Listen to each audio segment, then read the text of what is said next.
दोस्तों, स्वागत है आप सभी का राधा रानी के छोटे से यूट्यूब चैनल पर। आप सभी को पता है दोस्तों, मैं आपके लिए आने वाले मासिक तीज त्योहारों की जानकारी लेकर आती रहती हूँ।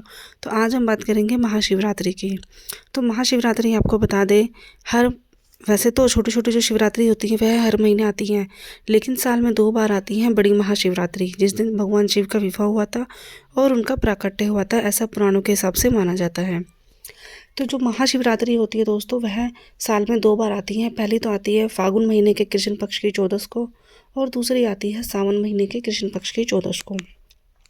तो साल 2026 की जो पहली बड़ी महाशिवरात्रि रहेगी फागुन महीने के कृष्ण पक्ष की 14 की, वह रहेगी 15 तारीख को।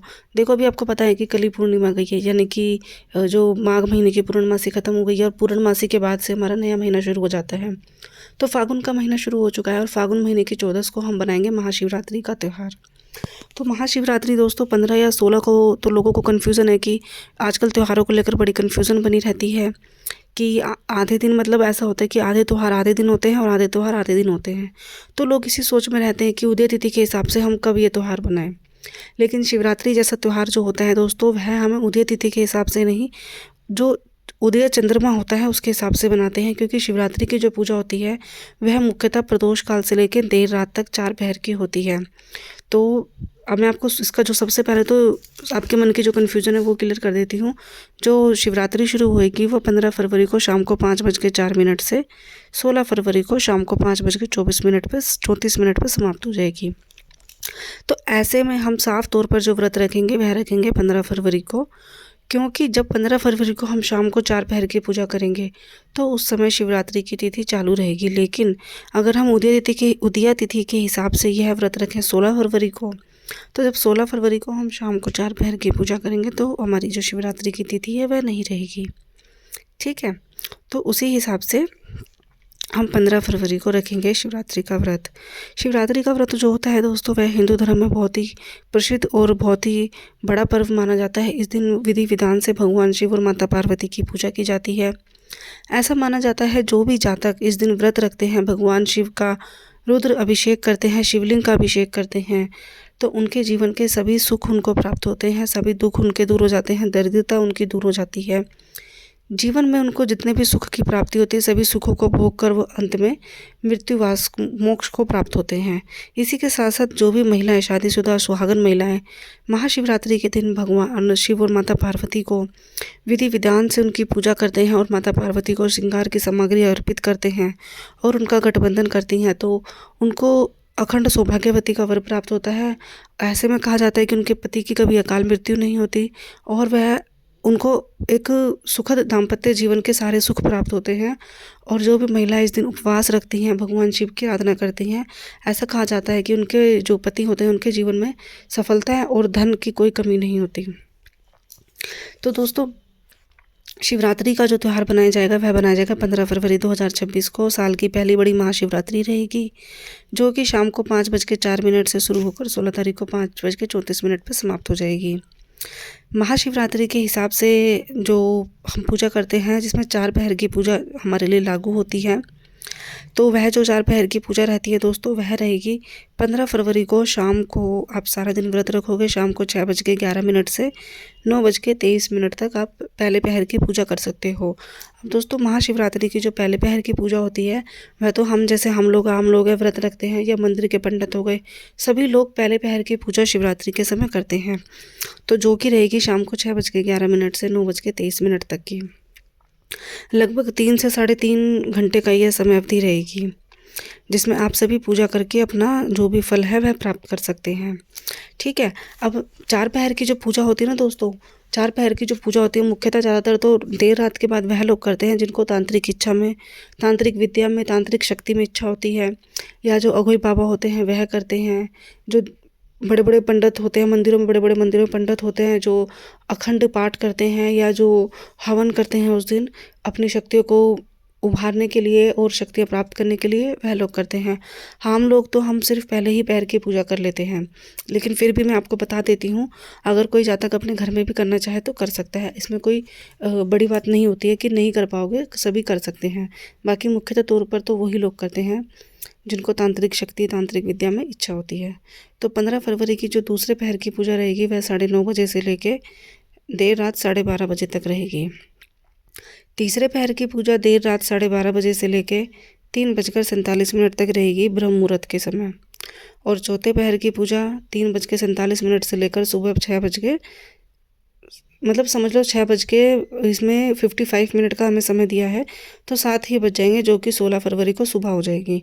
तो दोस्तों ये तो हो जाएगी 16 फरवरी तक की 4 पहर की भगवान शिव की पूजा, जो कि हमें शिवरात्रि के दिन करनी है।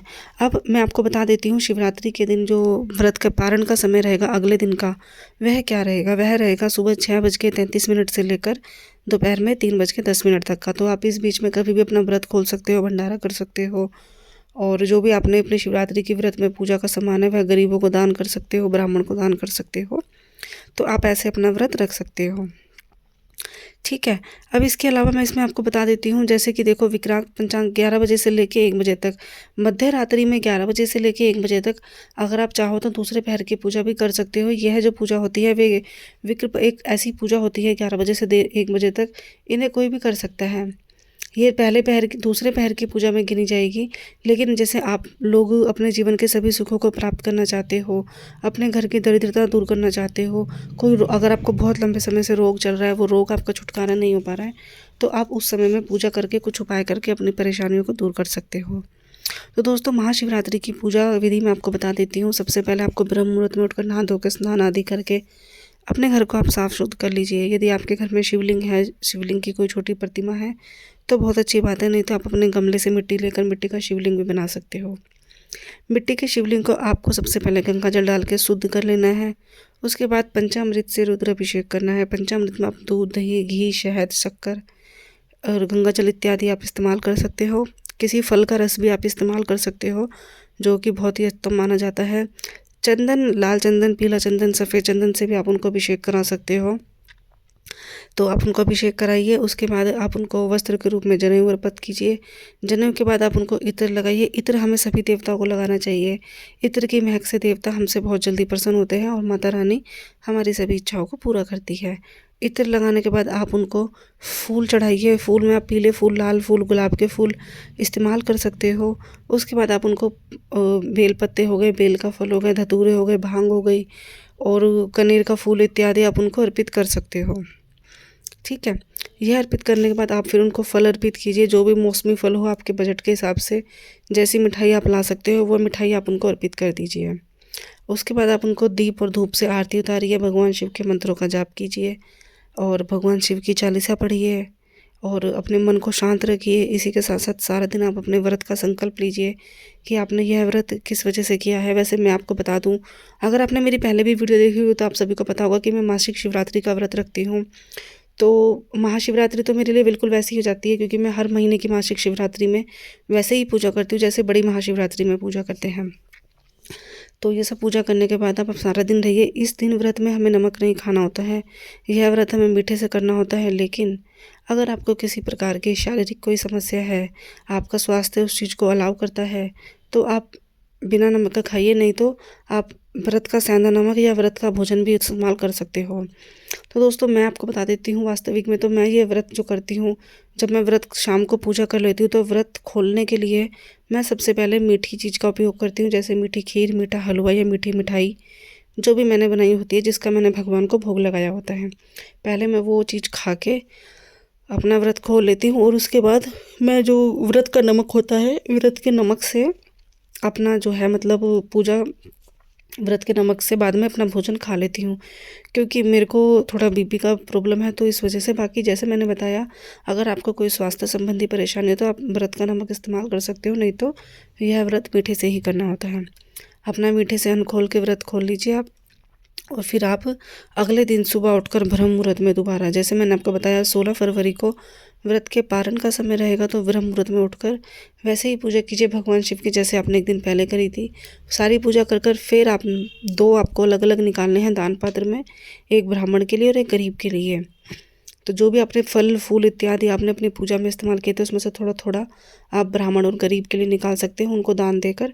फिर आप अगले दिन अपना जो नॉर्मल खाना है वह आप खा सकते हो। तो यही व्रत की पूजा विधि रही थी। और रही देखो भगवान शिव के अभिषेक की, रुद्राभिषेक की, तो यदि आपके घर में कोई गमला नहीं है या आप मिट्टी नहीं अरेंज कर सकते हो या आपके घर में शिवलिंग भी नहीं है तो आप यही पूजा मंदिर में जाकर भी आराम से कर सकते हो दोस्तों। ध्यान रखिएगा, कोई भी व्रत और कोई भी पूजा पाठ भगवान शिव की हो या किसी भी देवी देवताओं की हो, बिना कथा के व्रत अधूरा माना जाता है। तो भगवान शिव की कथा आपको ज़रूर पढ़नी है। शिवरात्रि की पूजा विधि, पूजा के नियम और पूजा का सारा सुबह सारी जानकारी मैं लेकर आ चुकी हूँ सिवाय एक कथा के। तो शिवरात्रि तक मैं अपनी कथा भी अपलोड कर दूँगी। आप मेरे चैनल को सब्सक्राइब जरूर कर लीजिएगा ताकि मेरी आने वाली वीडियो और कथा सभी आपको समय पर मिल जाए। दोस्तों, शिवरात्रि के दिन की अब बड़ी मुख्य बात हो जाती है कि उपाय हमें क्या करने होते हैं इस दिन। तो महाशिवरात्रि की रात को शिव मंदिर में जाकर आपको विधि पूर्वक पूजा जरूर करनी होती है। प्रदोष काल में शिवलिंग के पास आपको देसी घी का दीपक जरूर जलाना होता है। इससे जो आपकी आर्थिक परेशानी है वह दूर हो जाती है। मान्यता है कि इस दिन भगवान शिव के शिवलिंग पर मंदिर में बेलपत्र के पेड़ के नीचे और शमी के पेड़ के नीचे आपको ज़रूर दीपक जलाना होता है। इसी के साथ साथ यदि आपके घर में कोई शिवलिंग नहीं है तो आप इस दिन अपने घर में छोटा नर्मदेश्वर शिवलिंग लाकर उसकी पूजा कर उनको स्थापित भी कर सकते हो। यदि आप सोचते हैं कि हमारे घर के लिए शिवलिंग हमें कौन सा लेकर आना है, तो सबसे उत्तम होता है घर में रखने के लिए शिवलिंग जो होता है नर्मदेश्वर शिवलिंग। तो वह आप अपने घर में लाकर उसको स्थापित कर सकते हो दोस्तों। तो इतना सही था मेरा आज का कंटेंट, इतनी सी ही थी मेरी आज की जानकारी जो मैं आपको देना चाहती थी। अगर आपको मेरी वीडियो अच्छी लगे तो मेरे चैनल को लाइक और सब्सक्राइब ज़रूर कीजिएगा। मिलेंगे अगली वीडियो में दोस्तों, तब तक के लिए राधे राधे।